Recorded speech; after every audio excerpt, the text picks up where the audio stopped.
E aí, tranquilo? Aqui é o 17 e no vídeo de hoje eu quero falar sobre um anime novo dessa temporada chamado Jigokuraku.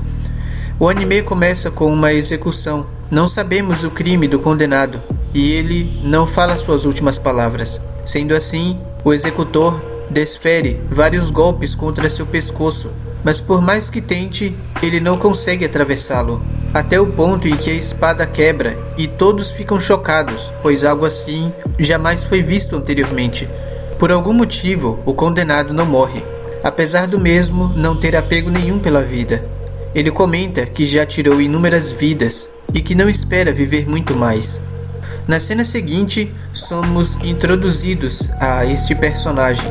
De volta à cela, vemos que há uma inspetora conduzindo uma espécie de entrevista com o condenado. Ela comenta que o nome dele é Gabimaru, nascido em uma vila ninja chamada Iwagakure. Desde pequeno, ele estuda técnicas de assassinato. Nesse regime de treinamento, muitas pessoas perdem a vida, mas os que sobrevivem conseguem corpos sobre-humanos. Sendo assim, quebrar lâminas é uma tarefa simples. Sendo seu agressor despreparado, ele não precisou feri-lo e nem sequer usar ninjutsu, comenta Gabimaru. A inspetora pede que ele faça uma demonstração de ninjutsu, por motivo de curiosidade, mas Gabimaru se recusa, julgando este não ser um motivo bom o suficiente. Numa outra cena, vemos uma tentativa de executá-lo na fogueira. Esta é uma punição reservada para aqueles que praticam incêndios criminosos. Este é um método extremamente excruciante. Em alguns casos, por piedade, o condenado é morto antes da execução. Mas no caso de Gabimaru, ao tentar perfurá-lo com as lanças, as mesmas se quebram. Sendo assim, é acendida a chama, mas esta não é capaz de lhe ferir. É possível ver seus olhos vívidos através do fogo. Gabimaru conta que não está tentando resistir. Na verdade, ele espera que consigam matá-lo. A fim de entender melhor sobre seu passado, a inspetora o interroga para conseguir informações a respeito de seu passado. Sobre seus pais, Gabimaru conta que foram mortos pelo chefe da vila quando ele era criança. Portanto, não sabe nada sobre eles e nem se importa. Sonhos não tem. Ninjas não possuem propósitos grandiosos, apenas cumprem ordens. Ele conta que foi capturado porque, ao deixar a vila durante um trabalho, um de seus colegas o traiu. Ele suspeita de que foi uma armação feita pelo chefe da vila. Não é permitido ninguém sair. Ele não culpa seus colegas por isso. Eles apenas seguiram ordens. Vemos agora a execução dos touros, onde o condenado é partido ao meio. Tendo suas pernas amarradas às dos touros, a força dos animais rasga um condenado da virilha ao peito. Vemos que este método também não foi eficaz contra Gabimaru. Entretanto, a inspetora comenta algo curioso, mas não a respeito do corpo ninja, e sim sobre sua controvérsia. Embora Gabimaru afirma que não quer mais viver, ele parece ter demonstrado resistência. Mas por que faria isso? A inspetora volta a tocar no assunto do dia anterior e pergunta o motivo dele ter deixado a vila. Ele conta que não foi por um bom motivo.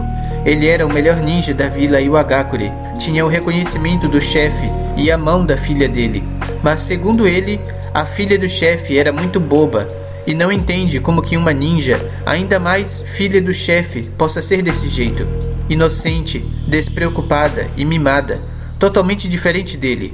Imagina-se que ela deve ter tido uma outra criação. Não é estranho que mulheres sejam tratadas diferentes de homens. E Gabimaru provavelmente nunca teve contato com mulheres.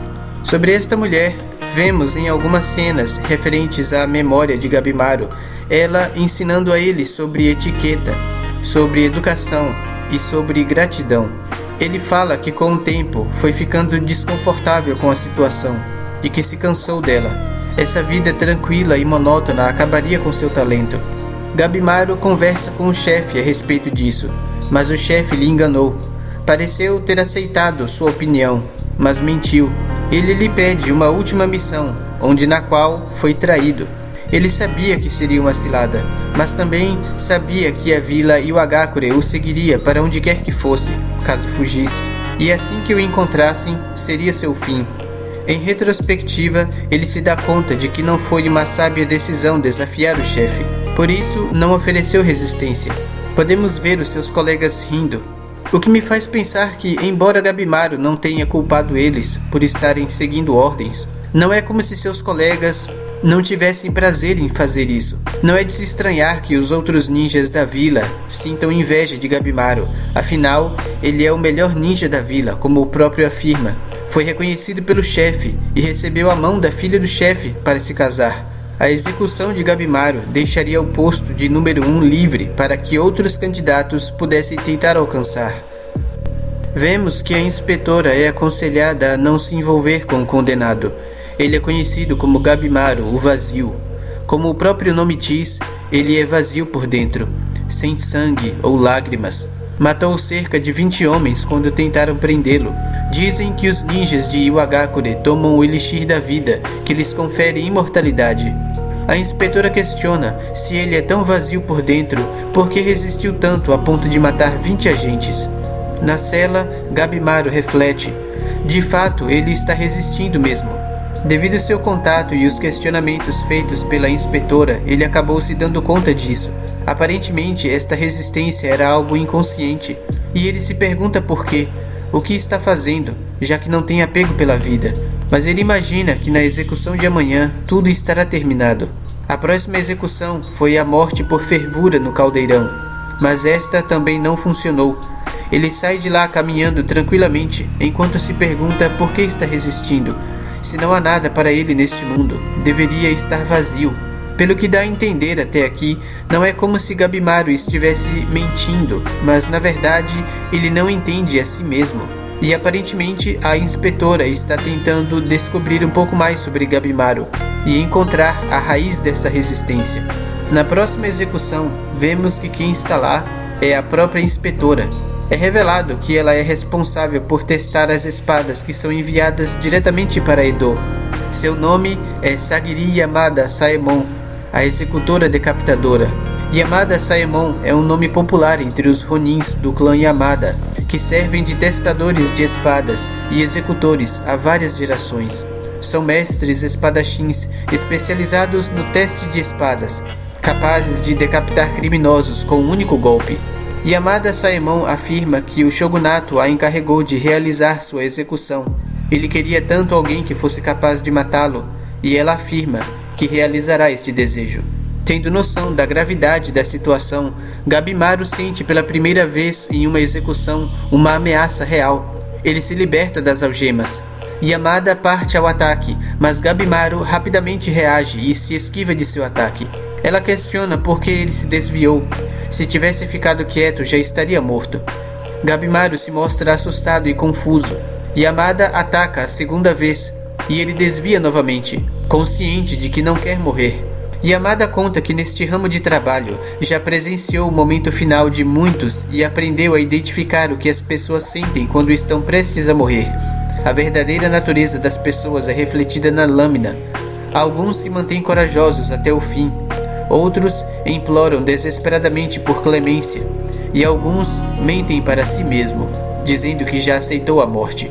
A expressão no rosto de Gabimaru demonstra claramente que ele é o terceiro perfil mencionado. Yamada revela que de fato Gabimaru é vazio, mas mentiu quando disse uma coisa, que não tem apego à vida. Na verdade, ele ama sua esposa. Ela é a razão de seu viver.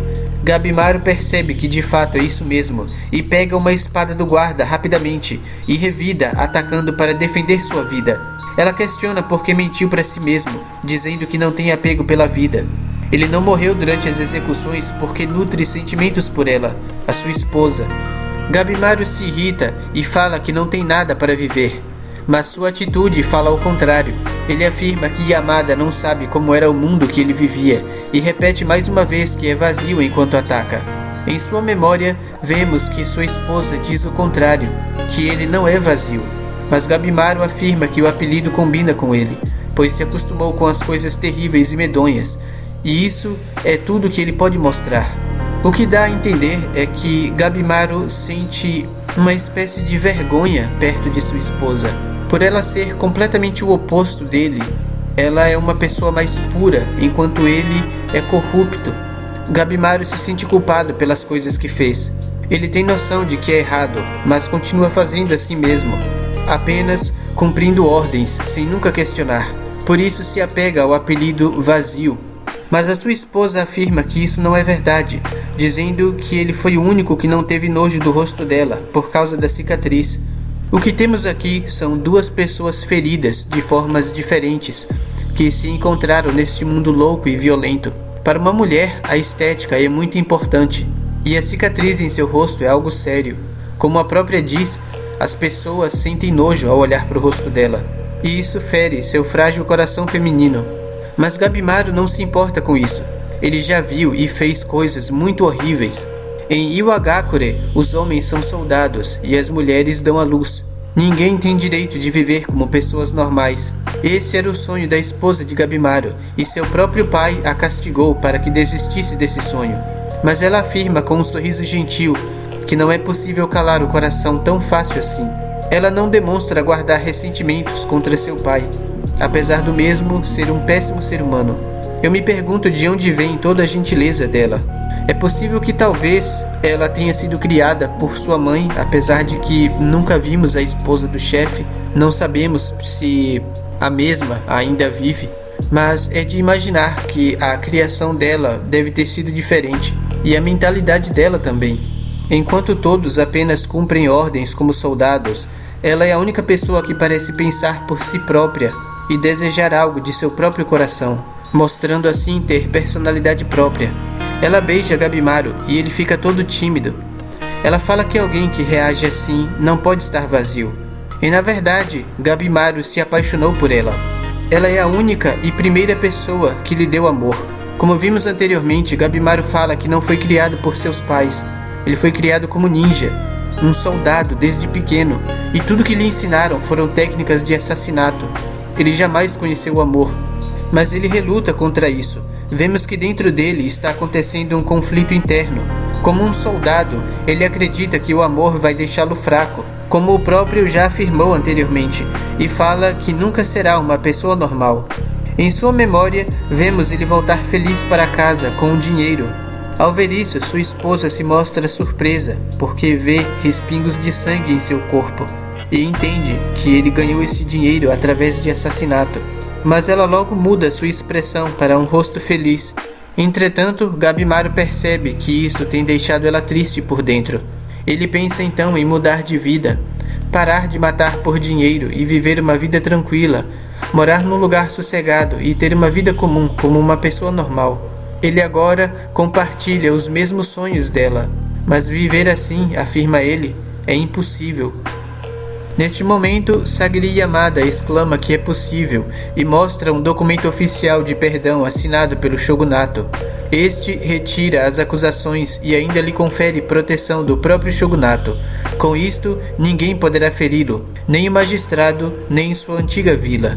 Para isto, há apenas uma condição: ele terá que acompanhá-la ao outro mundo. Neste mundo, há um lugar onde transborda fertilidade e alegria, onde não há dor. É uma lenda ancestral que já recebeu muitos nomes: Paraíso, Outro Mundo.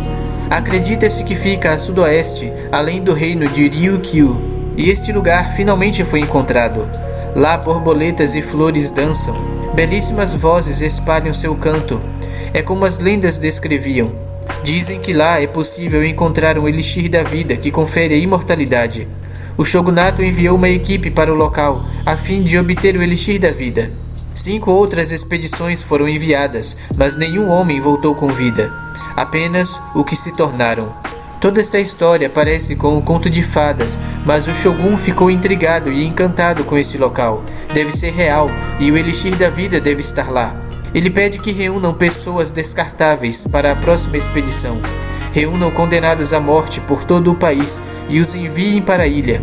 Quem conseguir encontrar o elixir da vida será recompensado com grandes riquezas. Sagiri Yamada veio até aqui em busca de candidatos em potencial. Alguém habilidoso e com muita vontade de viver. Ela conta que no caminho para cá, ouviu dizer que sua esposa ainda está em Iwagakure. Ela se isolou de tudo e todos. e não disse mais uma palavra desde o dia em que ele foi capturado. Ela deve acreditar no seu retorno. Yamada afirma a Gabimaru que, se tiver apego pela vida, deve partir para esta ilha misteriosa e competir pelo seu perdão junto com outros criminosos hediondos condenados à morte. Esta é a única maneira de reencontrar sua esposa e viver sua vida ao lado dela. Enfim, entendemos agora por que Yamada estava tão interessada na história de vida de Gabimaru. Reconhecendo suas habilidades como um guerreiro formidável, ele seria uma boa companhia para ela nessa busca pelo elixir da vida.